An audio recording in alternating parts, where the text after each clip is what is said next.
Hello, hello, everybody. Welcome back. Hope we've got a nice cup of tea and you're ready for the next hour. We are meeting Luke tonight. Luke, sorry if I butcher your name. Pillarella. I'm not sure if you need the Spanish pronunciation, but yeah, welcome to the space. How are you doing? I'm doing well, Jake. Can you hear me all right? Am I coming through? Yeah, you sound perfect. Awesome, awesome. And yeah, we go with more of the American pronunciation, but you did hit it right on the head. You can go with Luke Pillarella. Pretty much sounds how it spells, but Pillarella, love it. Okay, yeah, nice. It's got a good flow to it. Well, like I say, thank you very much for joining us. I'm just saying some little background tweets. So if anyone else is got a free hand, feel free to share the space and just get a few extra people in so we can hear from Luke. But Luke, in the meanwhile, I will jump straight into the questions. So could you please tell us a little about yourself, where you're from, a bit of your background, and introduce yourself to the community. yeah, absolutely. So a little bit of background on myself. My name is Luke Pillarella. I am based out of Chicago, Illinois. And first, I'll start with a little bit of what I do in real life, and then kind of some of my journey into crypto and some of the value that I've continued to build there. So, in real life, I am a data privacy protection and compliance consultant. And I believe that I bring a unique combination of technical skills and regulatory expertise to my work, particularly in the life sciences and technology industries. For those that don't know what the life sciences industry is, it's a lot of biotechnology, pharmaceutical manufacturers, med device companies, to where I really help ensure their global compliance. So, with a proven track record, I've implemented risk management processes where I've consistently ensured basically full compliance with global regulations, including the EU's General Data Protection Regulation, California's Consumer Privacy Act, and China's Personal Information Protection Law, to just name a couple. And in addition to that, I have technical proficiency in HTML, CSS, Python, R, SQL, Solidity, you name it, I kind of dabble in it, which really allows me to design, implement these secure management systems that always meet my clients' needs. In addition to my work that I do as a consultant, I am a co-founder of Atlantis Capital, to where I bring my knowledge of data intelligence, privacy protection to really help early stage startups achieve market growth and penetration in a compliant manner. So I am proud to have helped, an ed tech company increase their user base from thousands to tens of thousands, and to have worked with a consumer packaged food and bev company to really scale their operations in supply chain and data integrations. Additionally, I am a delegator and graph advocate within the graph community, to where I play really a key role in promoting global adoption of the graph's technology, and have published numerous resources to support these efforts. Lastly, I've published several additional articles and podcasts, including topics like AI, clinical trials, privacy, and the adoption of Web3 technologies. And in my personal time, right, I think that's always important to know. I enjoy being outdoors, such as hiking, skiing, fishing, as well as just spending quality time with my family and my friends. And this balance has really taught me the importance of always maintaining perspective, in both my personal and my professional life. So that's a little bit about myself, Jake, and happy to answer any additional questions you have about that, and continue to dive right in. Yeah, I mean, sounds like you're very well versed in the technical sphere, which of course lends itself well to being in the blockchain space. So how did you first learn about blockchain, and what kind of drew you to it as a technology? Yeah, no, that's a great question. Um, my interest in blockchain technology was actually sparked kind of during my undergraduate career at Indiana University, where I was first really exposed to its concepts and potential, while earning my information systems degrees, both my bachelor's and my master's. So really, it all started with like this theoretical perspective, learning about the various benefits that blockchain technology can create across a number of industries and verticals.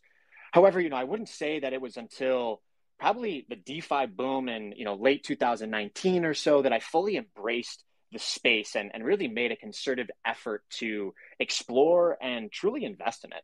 Right. I was always intrigued by the transparency and immutability that blockchain technology promises, but I hadn't really seen that practical real world use case beyond just kind of the typical peer-to-peer lending that Bitcoin was ultimately brought up on. And so the DeFi movement is really what changed that for me, as I'm sure it did for many others, as it really showcased this real world potential for disruption that blockchain technology can bring, especially in an industry as long as financial services, access to various of those types of benefits that not everybody really has access to around the world.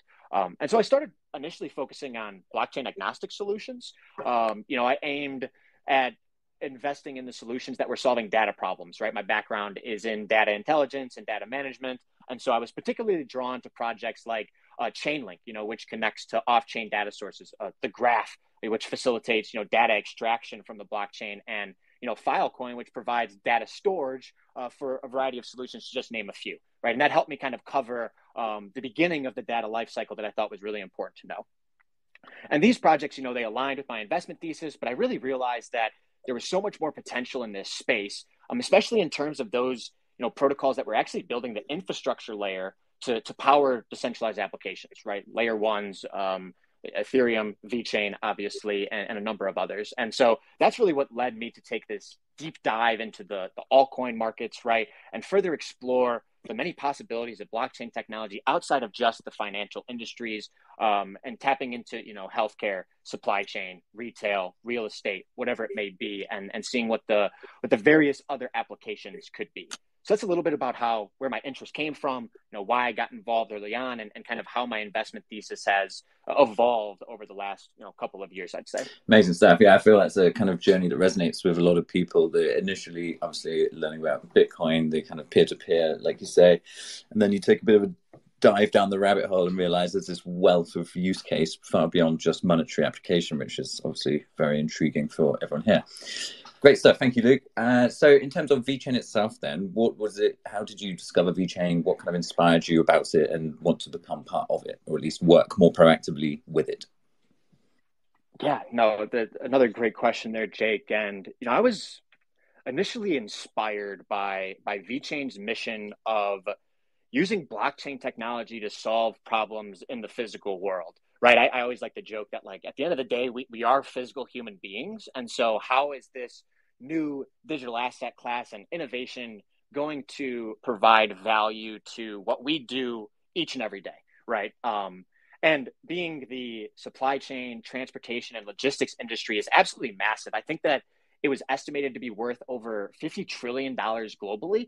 I felt that VeChain is and it was and is still well positioned to make a significant impact across this space. And so with VeChain's unique offerings of tamper-proof product tracking, transparent information sharing, and efficient collaboration across stakeholders, in my mind, it just makes it an ideal solution for supply chain management to start, right? And that's really where kind of my inspiration and motivation came from getting further involved. Additionally to that, I think VeChain's focus on enterprise adoption and partnerships with major companies adds even more value to the ecosystem, right? I think one of the most notable partnerships that I read early on was like with Walmart China, right? And I thought, wow, that is such a testament to the potential that VeChain has to offer and the real world implications that it's creating. So, while supply chain management is just one aspect of VeChain's broader vision, it's really the dedication to solving real world problems that I think sets it apart from the plethora of other blockchain projects that exist today and will continue to exist in the future. So, overall, that is really what drove me to VeChain initially, being the supply chain focus. And then what's really kept me here is how we've consistently made an emphasis for enhancing, real world application and things that we interact with on a day-to-day basis that really makes me want to get further involved, motivates me to stay here, be an active community member, and ultimately have this conversation with you here today. Amazing stuff. Good answer. So obviously we did touch on it. You've got quite a heavy tech background. So how would you say your kind of professional career has lent to working with within the blockchain and digital asset space? Are you directly working within it, or kind of on the side as an investor? I mean, do you build products within blockchain? By that I mean. Yeah, no, that's a great question. Over the last 2 years, I've actually made it a concerted effort of myself to get really adversed into how to create value in and on the blockchain, right? So I've taken a number of Web3 development courses to kind of help teach me how to create smart contracts, right? How to actually create these decentralized applications and start to build additional value across a variety of different protocols. Most of them have been, still kind of theoretical. I wouldn't say that I've provided any direct technical value to various protocols, but I have the capabilities of, breaking down that complex understanding of the technical applications and the technical improvements that need to be made here, and simplifying it so it makes sense to more than just those technical users or developers on the blockchain.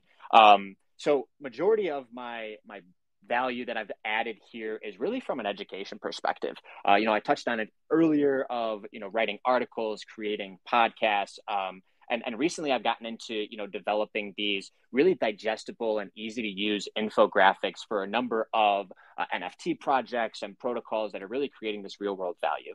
And, that's really where I see myself playing as a liaison, right? Similarly to what I do in my full-time job of, being that connector between the technical developers and the end users, and being able to simplify the messages and the needs of what the consumers want, to be able to articulate that to who's creating that value, and ultimately, relay that back to the users of, hey, this is what's coming. This is how you're going to be able to use it. And, this is really ultimately the value that it's going to drive to you. So I'm kind of somewhere in between, Jake. I like to represent myself in that way. And I think that it provides the unique opportunity, right, to continue to really break down the complexity of blockchain technology and make it understandable for business users, end users, enterprises that are really looking into adopting this technology. So that's how I'd say that my role has kind of, started to evolve. And granted, I do still have those technical skills, right? I'm looking for the right projects to be able to spend time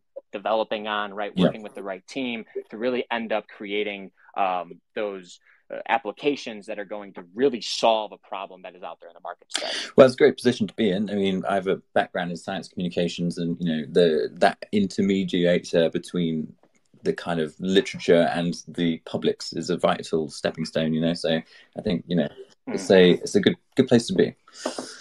Cool. Well, in terms of application areas of blockchain, then you kind of touched on it, but what are your kind of favorite application areas, and how do you see them changing the status quo?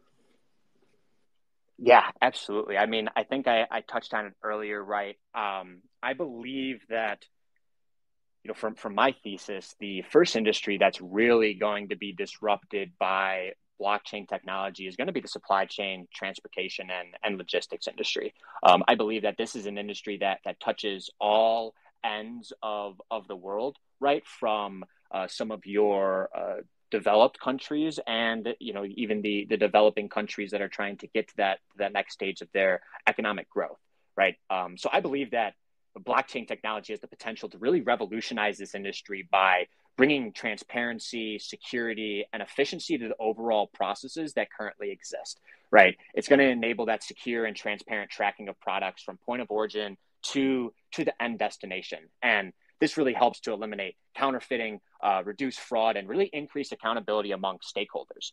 I think it's an interesting conversation to have because what I think just this last week, a lot of articles have come out about the inhumane practices of cobalt mining that is used for a lot of the development and manufacturing and production of everyday items that we use, like the iPhone that I'm using today to take this call, right? And I think that blockchain is going to help create that accountability and transparency for the key stakeholders that are currently leveraging those practices to bring value. Additionally, within blockchain, all parties, involved in the supply chain process will be able to have access to the same information.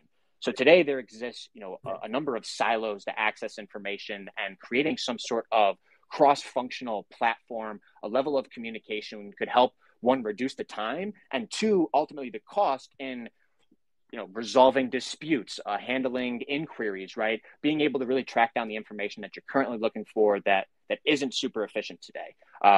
And lastly, that ultimately enables greater collaboration amongst all stakeholders and provides like this shared responsibility and platform for just managing the supply chain process as a whole. So that's really where I think blockchain is going to disrupt first. And, I believe that VeChain is well positioned to be potentially that glue in one of the largest industries across the globe that's driving all of our economies and ultimately everything that we do on a day-to-day basis. Great stuff. So in your kind of experience so far then, what are you seeing, as the current roadblocks to adoption? Is there anything you kind of recognize that's notable in hindering adoption? And is VeChain tackling that, or how could VeChain tackle that? Yeah, great question there, Jake. So I kind of see three focus areas as roadblocks to adoption. So I'm going to start off with just listening to the three and then go into a little bit more detail on how I currently think that they're inhibiting the adoption of blockchain, and then also, some ideas of how we could solve these roadblocks, and then summarize with how I currently think VeChain is positioned to do that. So the three focus areas I believe are complexity of the technology, 2, regulation, and 3, security. So starting off with complexity, right? I think that many people, including users and investors, really struggle to understand this technology and the benefits that come from it. And a lot of that complexity can be attributed to the technicalities of understanding what a distributed ledger system is, right? The lack of standardization across the industry and the protocols that are being developed here, and the difficulty to really understand the underlying consensus mechanisms, whether it's proof of work, proof of stake, proof of authority, whichever it may be, and kind of simplifying that message so that it resonates with more than just the developers or the technical users by nature for utilizing this. Additionally, I think that there's a lack of user-friendly interfaces and tools for non-technical users, which really is creating this challenge of complexity for how to interact with the blockchain-based systems. This, I believe, provides a significant barrier of entry for people as well as businesses from exploring the use cases of blockchain. So, number one area, complexity. Number 2 roadblock, I believe, is regulation, right? I think 2022 was a testament to a number of scams, scandals, things that didn't go right, and put this huge magnifying glass all across Web3 and the blockchain industry as a whole. So, many countries have unclear, even potentially conflicting regulations surrounding blockchain and cryptocurrencies. And this lack of clarity really deters businesses from investing in blockchain solutions, and because they're really unsure of what the legal implications are. So first, complexity; second, regulation; third, security, right? I think from the beginning of basically this whole revolution into digital assets, we've seen a number of people losing access to their investments, getting scammed from a variety of different platforms, having hackers disrupt bridges or other things like that. So I think that there needs to be a big emphasis on the level of security that's needed, so that these different solutions and protocols and applications are less susceptible to security risks. And this goes back to the lack of really standardization, simplification, and regulation that really exasperates these challenges and has led to a lack of trust among users and ultimately a slowdown to mass adoption. So again, those 3 key roadblocks I see are complexity, regulation, and security. So how do I think that these could be solved? Right. I think that there's a few things that could be leveraged here. One, I think you can help to simplify the technology and make it more user-friendly by focusing development on user-friendly interfaces, creating educational materials, training programs, other things of that sorts. Regulations, right? I think that protocols should be working closely with the key regulators that are bringing things to market, right? How could we provide clarity and certainty around these legal frameworks? Who do we need to get in the door to? What type of open dialogues or inputs do we need to be demonstrating so that we are ultimately creating regulation that doesn't stifle innovation, but ultimately secures what we're trying to do at a higher level? And lastly, really when we're building these blockchain technologies and solutions, focusing on the security and privacy from the ground up, right? Really owning in and leaning into those topics of privacy by design, security by design, to include maybe secure coding practices, encryption, regular assessments potentially, to really confirm and add confluence to the level of security that's being brought. So with all of that, right, I see those are the problems. Here are some solution areas that could be used and leveraged to solve. But how's VeChain currently operating, and what are they doing well, and where could they improve?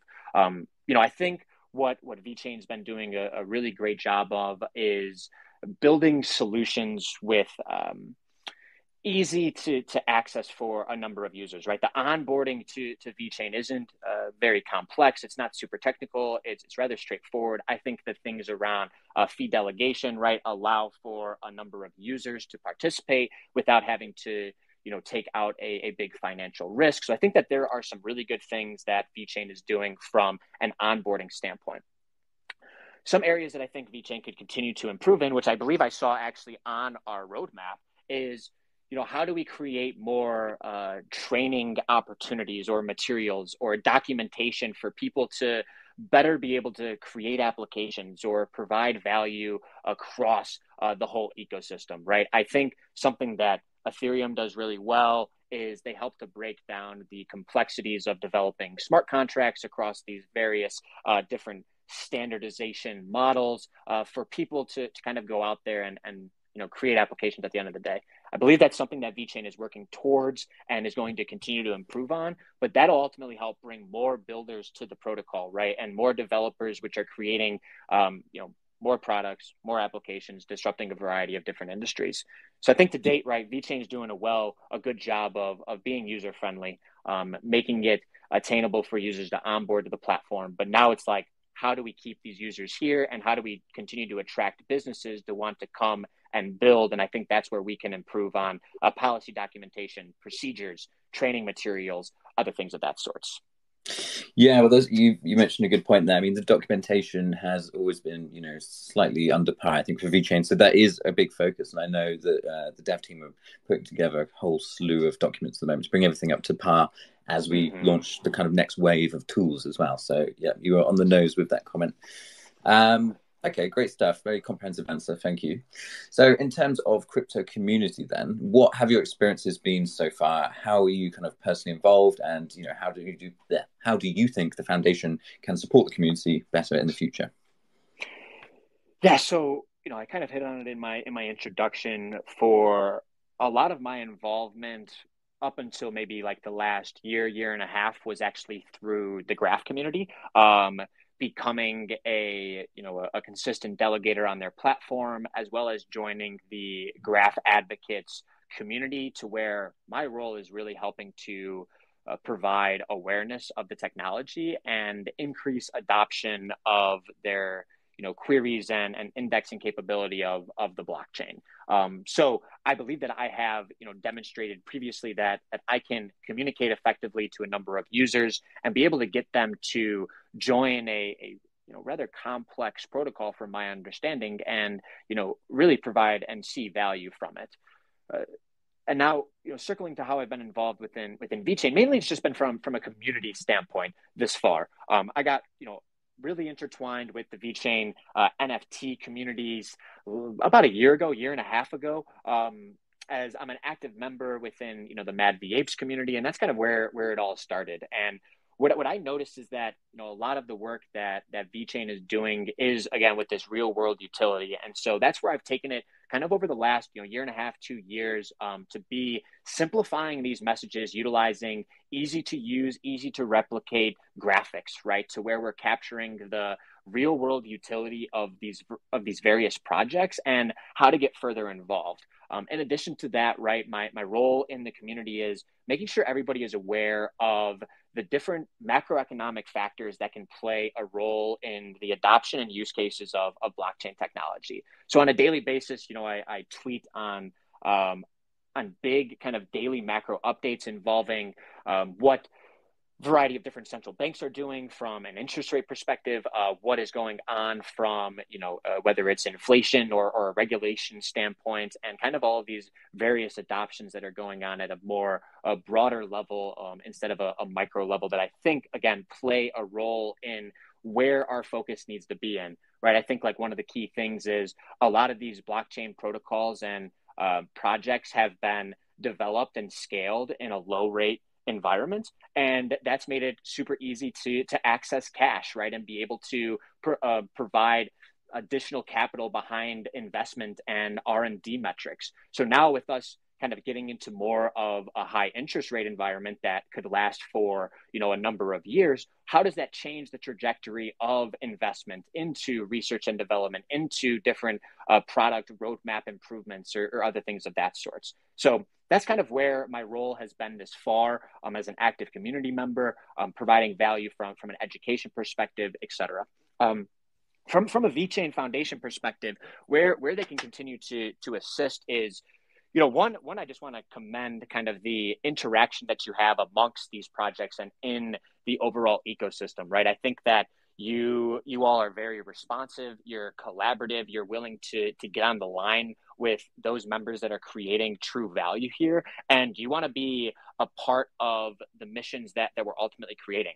Being a part of a number of other communities, right? You don't always see that involvement from the top down. And I think that that's really key and important for people to feel like they are true owners in this ecosystem. And that's a value, blockchain wants to bring, is that you as an individual user are a true owner, and you have the ability to create value today, tomorrow, and any day into the future. And so, I personally, at this point in time, don't think that there are many additional things that the VeChain Foundation could be doing besides staying consistent with how you are supporting those various members of the community, making sure that you're there to potentially be a sounding board, or if there are questions from a technical perspective, being able to reach out and have a member from your team, facilitate a conversation and get to the bottom of what needs to be done. I think that having that kind of top-down approach really makes VeChain unique in this overall ecosystem, to where majority of these communities and projects, you're kind of fending for yourself and trying to get your own niche in the community. But I believe that VeChain Foundation does a great job of supporting each and every individual across the projects and protocol. I'm glad to hear that. And obviously something that the foundation is keen to do much more of, in the years ahead. I mean, community scheme for this year upcoming, some more details. So yeah, watch this space. But good to hear the feedback. Thank you very much. So in terms of the steering committee itself then, what do you think its core focus should be in the coming years? Yeah, absolutely. So I believe that the core focus of the foundation kind of hits back with some of those key pillars that I initially was demonstrating and talking about. I believe that the focus needs to be on more formalizing the value that VeChain and the technology it's creating is going to bring. And usually when I look at that, right, I look at it across 5 key factors, and that being people, policies, processes, training, and technology. So I believe that, VeChain to date has really put the key people in place to facilitate the message and build the technology accordingly. And I think that that's something that's done very strong. However, I think that across the number of other areas should really be our focus in the near term to ultimately formalize, the adoption of this technology, right? How do we get more formally documented policies and procedures for onboarding individuals into the ecosystem, for developing applications or user-friendly interfaces with amongst the different projects and protocols? Additionally, how do we create other training materials and training environments, right? Is it creating a potential development course to say, hey, if you're interested to be a developer in the VeChain community, come, tag along to these monthly Twitter spaces or monthly engagements to where you can talk with the core dev teams or a variety of others that are creating projects and value here, right? I think that that'll help to adopt or to bring individuals to this community to create applications and meaningful protocols. And lastly, how do we just continue to enhance the technology from really a regulatory perspective, right? I believe that over the next year, 2 years, 3 years, we're going to see a big evolution of regulatory guidance and frameworks that are going to be needed to be at the forefront of all that we do to make sure that we are consistently at the forefront of the next innovations.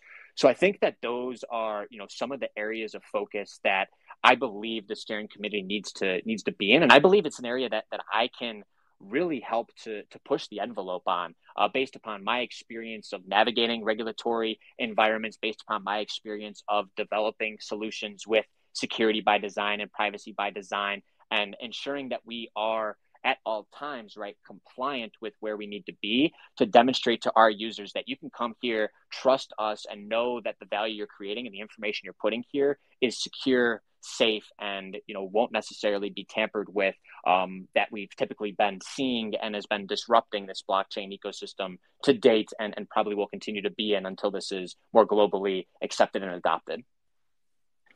Great response. So if you were successfully voted in, what would be a major goal for you to achieve during the terms of the next steering committee? Yeah, if I was to be, chosen as a candidate for the steering committee, some of my main objectives would be to work with the foundation to really maintain a long-term approach to what we are creating. I pride myself on being able to dissect and understand the critical path.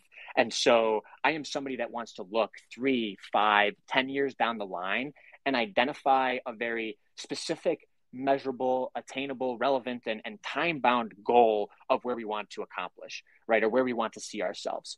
Personally, I believe that the focus should be within the supply chain, transportation, and logistics industry, because I believe that is where VeChain is currently uniquely positioned, and having a focus on a certain industry can ultimately set us apart from the various other protocols that are trying to ultimately do too much at this point in time. So, if I was to really be able to join on, I would enjoy to help with the long-term planning of the project and the protocol, and working backwards from there to really identify these more short-term objectives and goals that need to be at the forefront of our minds, to reach, ultimately that end goal that we have 10 years down the line. So, within the first year, right, I would want to really be focused on, let's get some real formal documentation out there, right? Our users come here and they're provided a book of onboarded resources to where they know who to talk to, who to reach out to with questions, how to get formally involved, who to, interact with from a project standpoint, and ultimately the value that VeChain is creating. Once I believe we've had those kind of documented onboarding procedures and resources, right, how do we create those learning environments for, hey, you've gotten your introduction here, but now continue to move to an intermediate or an expert within the VeChain protocol? What does that look like? Does that look like creating, development training materials, user training materials, community training materials, right? I think that those are some of the core objectives that we need to have in the next year, 2 years, to really onboard users to our protocol and keep them here. And lastly, right, I think that the focus needs to be in regulation. I believe that we will need to look internally across our projects, across our protocol and our ecosystem to see where are we currently doing a good job and where do we need to improve to meet global standards, whether that's security, privacy, infrastructure, to really maintain regulatory compliance. So when when the hammer does drop from government agencies or global enforcement agencies, we're ready to face an assessment or face an audit and demonstrate that, hey, we should be here for the long term because we've taken this into consideration from the get-go and have always continued to educate our community on how best to set themselves up for success in a highly regulated environment. So those are kind of my 3 objectives that I would want to bring to the table with a official and successful candidacy into the steering committee for VeChain.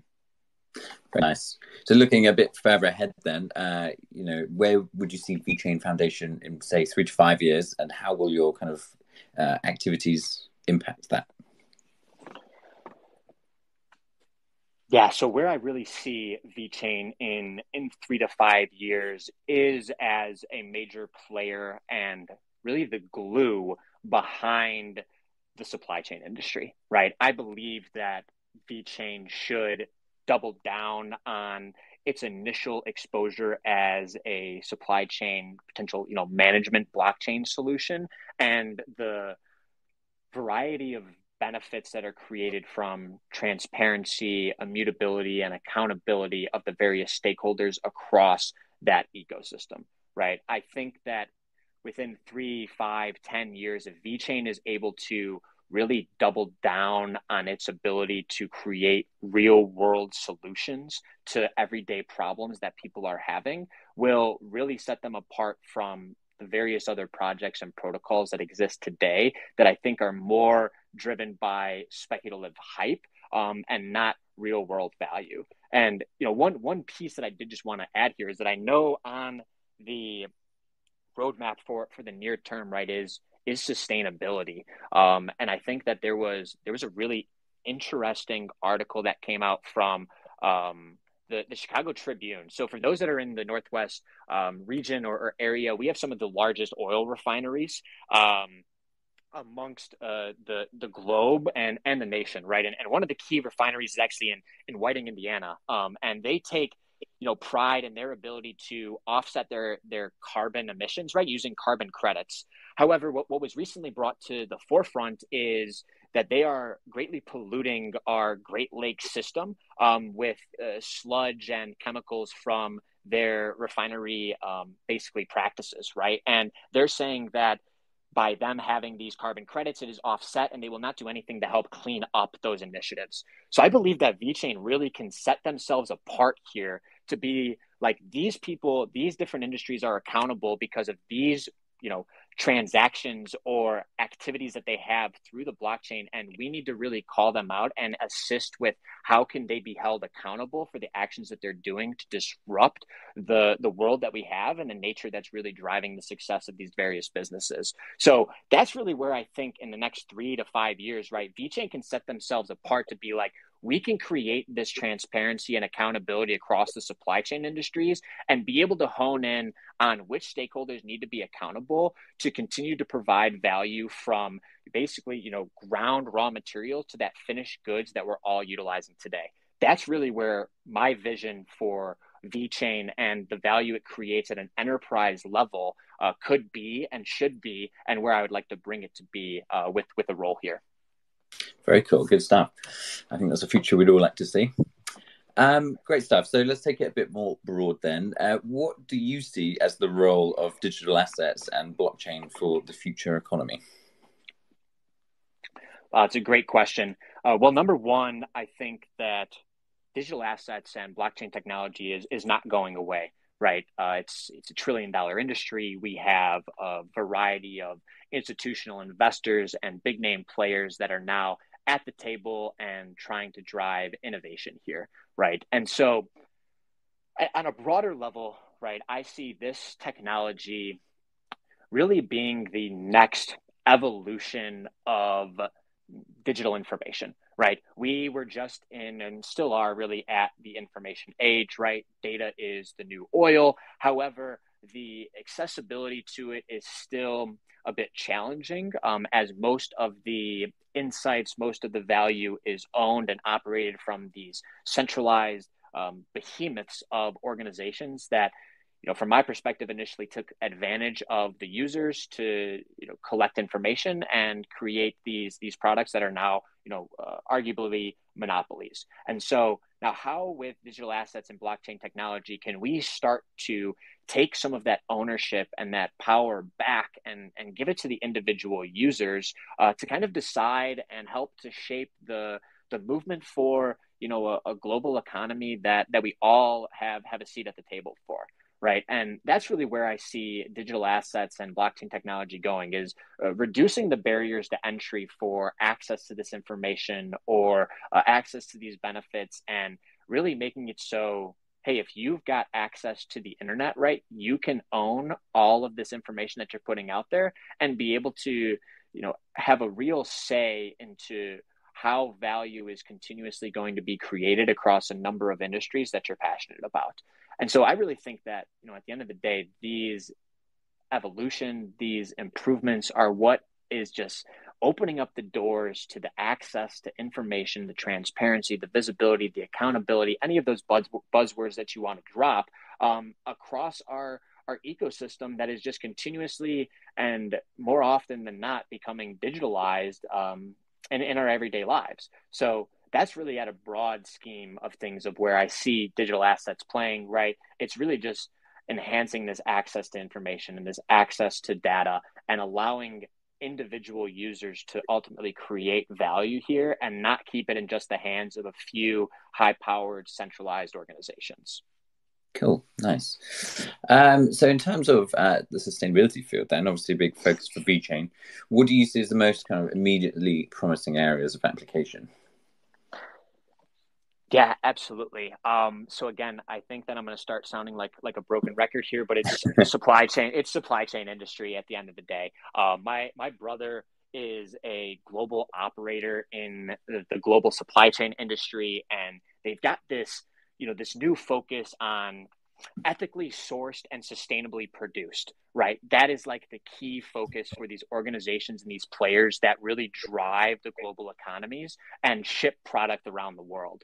And that's really where I see, VeChain, blockchain technology playing a part, is being able to create that transparency from raw material origin to finished product good fulfillment and everything in between, to demonstrate that, hey, how is this product, how are these raw materials actually being sourced, right? What are the different activities, or what are the different uh, roles that are needed to extract these raw materials and bring it to a semi-manufactured good to ultimately be able to produce the finished product to the users and the consumers, right? And that's really where the focus, I believe, needs to go, and where I think blockchain technology and VeChain is uniquely positioned to really play a significant part there, right? I know, to my example beforehand about the Whiting refineries, that VeChain is exposed and working towards creating carbon credit opportunities and solutions to assist companies with that. But I think it needs to go a step further,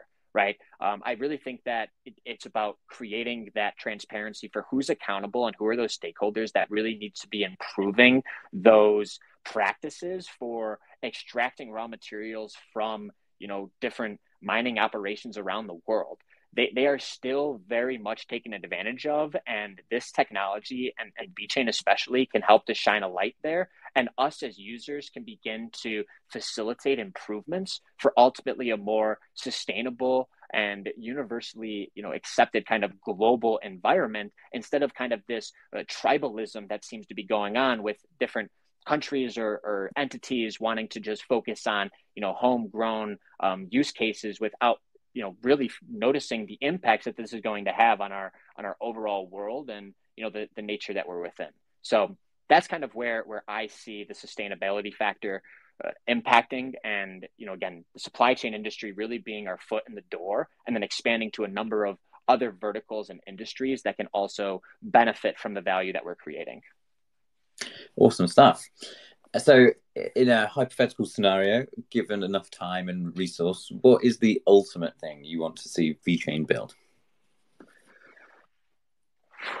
Man, Jake, you are asking some phenomenal questions out here. So ultimately, I would like to see VeChain really set itself apart from these other layer one technologies, and being one of the key infrastructural layers for the additional adoption and creation of decentralized applications. And so obviously that's a very broad statement to say, and what's going to be needed to get us there, right? I do believe in a multi-chain future, to where, similarly today, right, how many people actually understand how the internet works, or how an email is actually sent to a different party? You don't. You just know how to work it, and it's super user friendly, and it accomplishes the goal that you want it to do. And so I believe that that's where I'd like to see VeChain be, is to really be that infrastructural layer of creating these interoperable applications that are super easy and user friendly to use, and are really driving value at the core of our consumers, whether that be from NFTs being utilized as discount codes or loyalty programs, or helping to digitize information all across the supply chain industries, to even the applications that are being created within the financial services industry. I really would like to see VeChain being that foundational layer, aside conversations with Ethereum and other big layer one projects to date, and demonstrating that we're here to play, and we create solutions that at the end of the day are solving problems that people are having in the real physical world. If we keep that at the forefront of our focus and our innovation, it's going to set ourselves apart and ultimately allow for us to be the technology that's adopted on the global scale, not just by users, but by enterprise players that are really driving the transactional value across the globe. Solid answer. Good job. Well, that brings me to the end of my kind of question list. So I will put it out to the room for a bit of a AMA. Let's get some questions going on. Everybody, if you have any questions for Luke, please feel free to request to speak, and I'll bring you up shortly. But I'll just give Luke a few minutes to kind of share final thoughts and words with the room about his candidacy and any final comments. Yeah, well, we're kind of waiting for anybody to pop up here and ask any additional questions. One, I just want to say thank you for the opportunity to kind of just be here in general and speak on my behalf for why I believe I would be a valuable candidate and member of the steering committee within VeChain. I know that this is obviously the beginning, but I'm a long-term player here and really want to consistently provide, thoughts, feedback, suggestions to the whole community, whether it be through, again, formal admission into the steering committee or just being an active community member within the overall ecosystem. So I'm really just greatly appreciative for the opportunity. I greatly enjoy all the individuals that, I've met through this community. I see a number of you on the line. Which is just awesome that you're here to support and provide guidance here. So I'm excited for whatever's to come here. Those are kind of my final 2 cents. Again, open to any questions, comments, suggestions. Really excited for what we're creating here together and what the future holds. Great stuff. Love it. Okay, we do have Crypto on the beat. I will shortly get you up onto the stage and you can ask your question to Luke. There we go. You are live. What is your question, sir?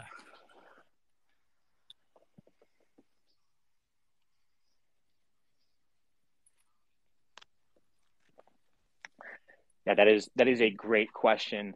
And I believe that my greatest strength is to be able to take a contrary opinion within an overall team. So there's this military saying that goes, if you have 10 individuals in a group and 9 of them are all thinking one direction and wanting to go, in a certain path forward, you have an obligation as being that 10th person to provide a differing thought and a different opinion. So you are able to round out your overall understanding of what's to come next. And so I believe that through my experiences in compliance and regulation and really understanding the full picture of what can happen after making a decision, it allows me to be that person in the room that has to make the hard decision to play a devil's advocate, to play contrarian opinion, to really make sure that we are thinking about all the different permutations that could happen, all the different impacts that could happen, and be able to come to the solid conclusion of this is what makes most sense for us today and the value that it's going to bring us today or in the future. So I believe, in summary, that is really what my main strength is risk management, being able to take that contrary opinion and, it's okay to kind of be that quote unquote bad guy in the room to ultimately create further value and benefits for whatever decision is to be made. Thank you, Luke. Great response and a great question. Thank you very much, Crypto on the beat. I don't see any more hands in the air, so I'll give just another minute. But if we don't, then I'll call it a night. But yeah, as we begin Jake, to wind actually, down... if there's no other further statements, I did just want to add one more aspect that I think makes me a little bit more unique. So for those of you, I know I see Connor on the line. He's going to laugh at me, but I'm a huge reader, and I always like to recommend books or articles that I've read for others to gain the insights that I've gotten. One of the books that I've read and have been introduced to is called Range. I don't know if anyone is familiar with the book, but basically what it is it's this emphasis around how we are in the age of generalists, right? Instead of having somebody with extreme specification or specialty, right? It's more beneficial to have a diverse range of experiences and skill sets that you can bring to the table to ultimately help drive more creativity, adaptive behaviors, and more successful in the way of facilitating conversation instead of those that just have one skill. So it goes with the saying of a jack of all trade is a master of none, but is still always better than a master of one. And I really believe that I embody this role of generalist, having a wide range of experiences, exposures, skill sets that, will help me really bring value all across this ecosystem, whether it's as, a formal member of the steering committee or just a community member who's, open to speaking my mind and providing these various ideas and suggestions that I have from, my previous history and my experiences. So with that, I will conclude if nobody else has any questions. Jake, I greatly appreciate your time this afternoon, the questions that you've asked, and looking forward to what's to come here in the near future and in the long term. Hey, my pleasure. I mean, it's great to meet the candidates and obviously play my own little role in helping shape the future. So it's, very exciting times for all. We do have someone else who has just requested though. So I've got one more for you in the bank. Oh, VeChain supporter. Let's get him up on the stage.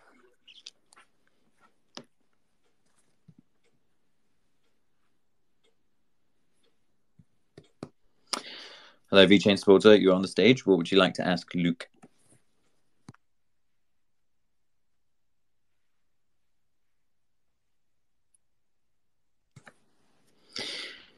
VeChain supporter, are you there? You're muted currently. Use the bottom left. There's a little microphone button. You can press that to speak.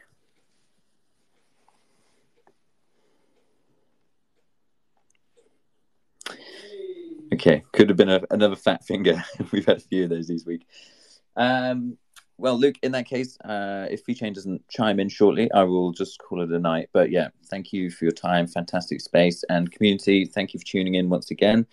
Hopefully you've learned a lot from Luke and, maybe he's earned your vote. Very exciting times.